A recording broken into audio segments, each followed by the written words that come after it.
નમસ્કાર ખેડૂત મિત્રો, હું એપી ઠાકોર. અત્યારે હું આવ્યો છું એક કિસાન છે, આદર્શ કિસાન, જે આપણા સ્ટ્રોબેરીનું વાવેતર કર્યું છે. એમના જોડે થોડો પરિચય લઈશું. નમસ્કાર સાહેબ, આપનું શુભ નામ સાહેબજી?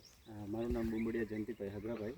જયંતિભાઈ અગ્રાભાઈ, ગામ છોટા બામુદ્રા, તાલુકો દોતા, જિલ્લો બનાસકાંઠા.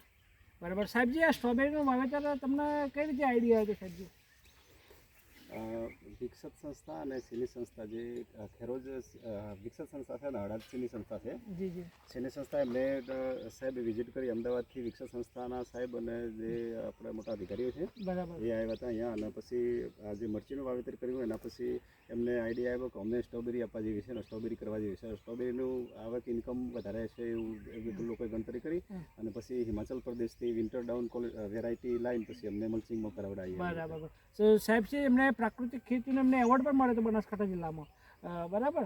અને સાહેબ, તમને જે આ સ્ટ્રોબેરી કેવું લાગે છે એનું ઉત્પાદન સાહેબ મારી દ્રષ્ટિએ તો લગભગ સક્સેસફુલ જાહે નહીં એવું કહેતા હતા. ગામ લોકો બધા જોવા માટે આવેલા, એ લોકો એવું કહેતા સક્સેસફુલ ન જાય. પણ બાકી બનાવ્યા પછી રિઝલ્ટ જોતા અમને એવું લાગે છે કે ઇન્કમ થાય ખરી. બરાબર. બીજા ખેડૂતોને શું કહેવા માંગો છો તમે? બીજા ખેડૂતોને તો સાહેબ અમારું માર્ગદર્શન એ છે કે જો સ્ટ્રોબેરી કરવામાં આવે તો સારી એવી ઇન્કમ પણ આવે, આવક આવી જાય અને સારું ઉત્પાદન કરે તો એમને આર્થિક રીતે લાભ થાય. બરાબર.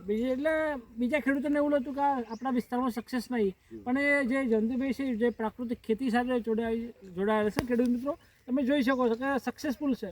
અને એમનો જો માર્ગદર્શન લેવું હોય તો તમને પણ તમે કોન્ટેક્ટ પણ કરી શકશો. તમને ટોટલી ઓર્ગેનિક સર્ટિફિકેશન થઈ ગયું છે. જી. સી સર્ટિફિકેટ મને મળી ગયું છે અમદાવાદ ગોપકામાંથી. એનપીઓપીનું પણ સર્ટિફિકેટ છે. અને આ જે જીવામૃત અને ઘનજીવામૃત 10 પ્રણી અર્ક અને એનો ઉપયોગ કરીએ છીએ આની અંદર.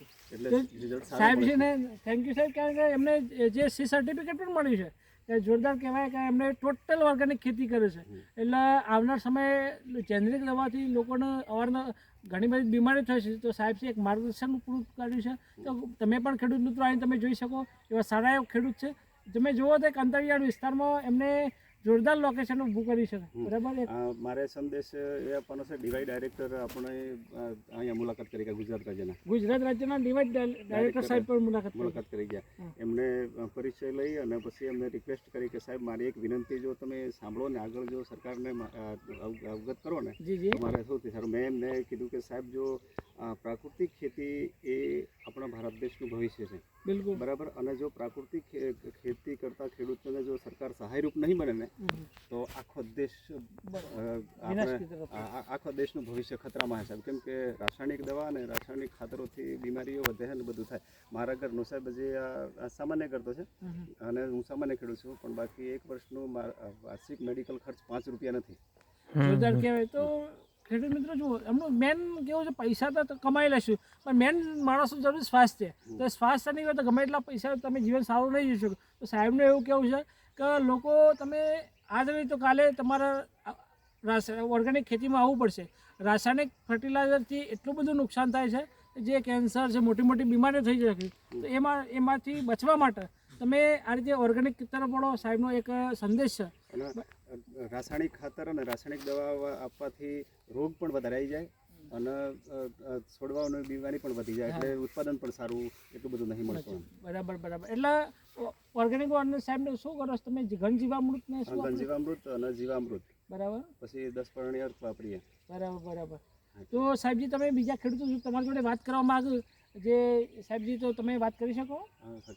તો સાહેબજી નંબર બોલો તો. 6352 6156